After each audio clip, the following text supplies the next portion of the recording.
ദ്വയാർത്ഥം കലർന്ന ചോദ്യങ്ങൾ ചോദിച്ച് ചിത്രീകരിച്ച് പ്രാങ്ക് വീഡിയോ അനുവാദമില്ലാതെ യൂട്യൂബിൽ സംപ്രേഷണം ചെയ്തതിൽ മനംനൊന്ത് കോളേജ് വിദ്യാർത്ഥിനി ജീവനൊടുക്കാൻ ശ്രമിച്ചു. വീര ടോക്സ് XX എന്ന ചെന്നൈ ആസ്ഥാനമായി പ്രവർത്തിക്കുന്ന ഒരു ചാനലാണ് ഇത്തരത്തിൽ ഒരു പ്രാങ്ക് വീഡിയോ ചിത്രീകരിക്കുകയും ഈ സംഭവത്തിൽ ഒരു വിദ്യാർത്ഥിനി ജീവനൊടുക്കാൻ ശ്രമിച്ചതും സംഭവത്തിൽ ഇപ്പോൾ യൂട്യൂബ് ചാനൽ പ്രവർത്തകർക്കെതിരെ പോലീസ് കേസെടുത്തിട്ടുണ്ട്. 3 പേരെ അറസ്റ്റും ചെയ്തിട്ടുണ്ട്. ചെന്നൈയിലാണ് സംഭവം. ദ്വയാർത്ഥം കലർന്ന ചോദ്യം ചോദിച്ചതോടെ വിദ്യാർത്ഥിനി പ്രതികരിക്കാൻ വിസമ്മതിച്ചിരുന്നു. എന്നാൽ ഇതൊരു പ്രാങ്ക് വീഡിയോ ആണെന്നും സംപ്രേഷണം ചെയ്യില്ല എന്നുമാണ് ഇതിന്റെ ആങ്കറും ക്യാമറാമാനും ആങ്കർ ശ്വേതയും ക്യാമറാമാനും വിദ്യാർത്ഥിനിയെ വിശ്വസിപ്പിച്ചു. വീണ്ടും ഇത്തരം ചോദ്യങ്ങൾ ചോദിക്കുകയും ഉത്തരം തേടുകയുമായിരുന്നു. എന്നാൽ പിന്നീട് ഈ വീഡിയോ യൂട്യൂബ് ചാനലിലൂടെ ഇവർ പുറത്തുവിട്ടു.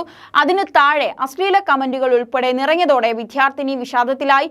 യൂട്യൂബിന് പിന്നാലെ ഇൻസ്റ്റാഗ്രാമിലും സംഘം വീഡിയോ പങ്കിട്ടതോടെ കൂടുതൽ പേർ അശ്ലീല കമന്റുമായി എത്തി. തുടർന്നാണ് വിദ്യാർത്ഥിനി എലിവിഷം കഴിച്ച് ജീവനൊടുക്കാൻ ശ്രമിച്ചത്. ചെറുപ്പത്തിൽ തന്നെ മാതാപിതാക്കളെ നഷ്ടപ്പെട്ട വിദ്യാർത്ഥിനി ബന്ധുക്കൾക്കൊപ്പമായിരുന്നു കഴിഞ്ഞിരുന്നത്. അതുകൊണ്ട് തന്നെ ബന്ധുക്കളിൽ നിന്ന് വലിയ സമ്മർദ്ദമുണ്ടായതായും പറയുന്നു. വിദ്യാർത്ഥിനിയുടെ മൊഴി രേഖപ്പെടുത്തിയ ചെന്നൈ സിറ്റി പോലീസ് വനിതാ video jockey Shweta, cameraman, YouTube channel ഉടമ എന്നിവരെ അറസ്റ്റ് ചെയ്തിട്ടുണ്ട്. വീര ടോക്സ് XX എന്ന പേരിലുള്ള യൂട്യൂബ് ചാനലിൽ പ്രവർത്തിക്കുന്ന R ശ്വേത 23 വയസ്സ്, S യോഗരാജ് 21 വയസ്സ്, S റാം 21 വയസ്സ് എന്നിവരാണ് അറസ്റ്റിലായത്. ചെന്നൈയിൽ പ്രവർത്തിക്കുന്ന വലിയൊരു യൂട്യൂബ് ചാനലാണ്. പക്ഷേ തെറ്റായിട്ടുള്ള ചോദ്യങ്ങളൊക്കെ ചോദിച്ച് പ്രാങ്ക് വീഡിയോ എന്ന പേരിൽ ചിത്രീകരിച്ച ആ വിദ്യാർത്ഥിനിയുടെ അനുവാദമില്ലാതെ യൂട്യൂബിൽ ഇത് പ്രസിദ്ധീകരിക്കുകയും പിന്നീട് അശ്ലീല കമന്റുകളാൽ നിറഞ്ഞതിനു ശേഷമാണ് വിദ്യാർത്ഥിനി ജീവനൊടുക്കാനായി ശ്രമിച്ചത്. എലിവിഷം കഴിച്ചു, പക്ഷേ ആശുപത്രിയിൽ എത്രയും വേഗം എത്തിച്ചതിനാൽ രക്ഷപ്പെട്ടു എന്നുള്ളതാണ് സിറ്റി പോലീസ് കമ്മീഷണർ പറയുന്നത്.